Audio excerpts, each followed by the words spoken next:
il manque pas grand-chose parce que voilà, ça se joue sur pas grand-chose au tie-break.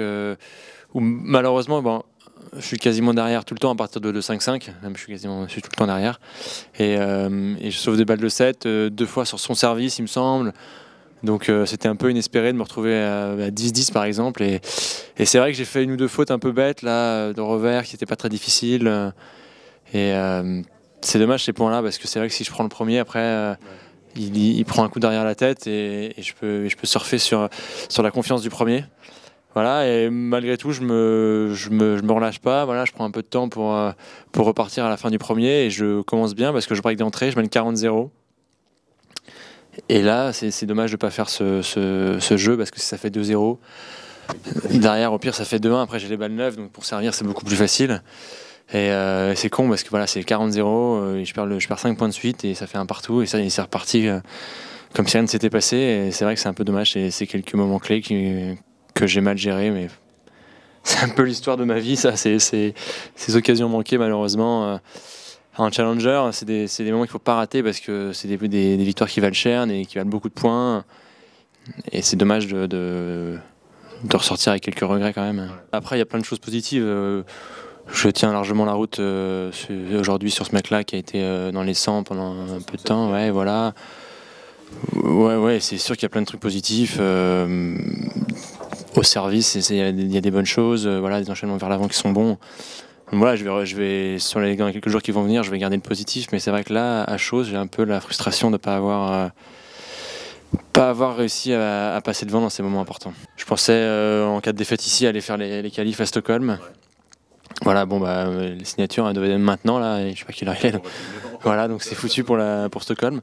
Donc ouais, je vais m'entraîner, je vais essayer de jouer un tournoi français pour gagner des matchs et prendre un peu de confiance, continuer à rester sur une bonne dynamique comme ça, parce que moi l'objectif là sur la fin de saison c'est des matchs par équipe avec Quimperlé qui arrive au mois de novembre, et je les ai ratés l'an passé avec ma blessure, et cette année j'espère vraiment pouvoir défendre mes chances et apporter pas mal de points à Quimperlé. On en aura bien besoin d'ailleurs.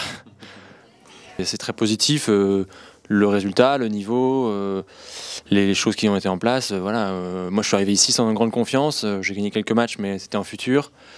J'en ai perdu contre des joueurs meilleurs que moi, qui sont des joueurs de challenger. J'avais pas gagné ces matchs-là les dernières semaines. Donc voilà, donc pouvoir en gagner 2, arriver en quart, faire un bon match, ouais, c'est très positif et c'est ce que je vais retenir sur le final. Entraînement, on peut pas se mettre en situation de 5-5 au tie-break et voilà, bien le gérer.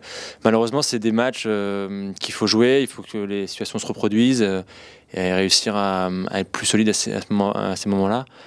C'est ça qui fait la différence entre un mec qui est top 100 aujourd'hui et un mec qui est top 300, c'est la gestion de ces moments importants, de 30 A sur son service, 30 A sur le service adverse, les quelques points anodins au tie-break qu'il arrive à engranger alors que certains font la faute.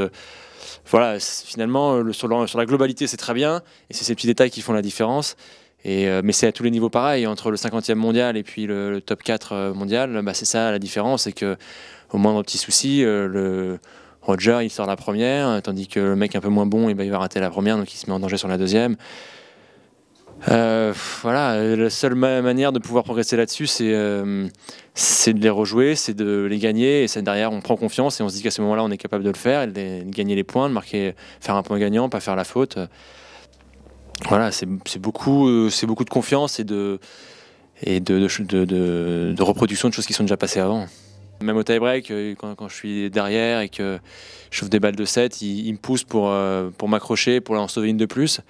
Ils m'ont énormément aidé, énormément apporté. Il y avait pas mal de gens que je connaissais et je les voyais qui me poussaient, qui me soutenaient. Donc ouais, je voudrais vraiment les remercier pour tous les moments que j'ai passés ici, de tous les Open de Rennes que j'ai pu faire. À chaque fois, j'ai eu un soutien incroyable et c'est ça qui m'a fait faire les meilleurs matchs de ma carrière grâce à ça ici.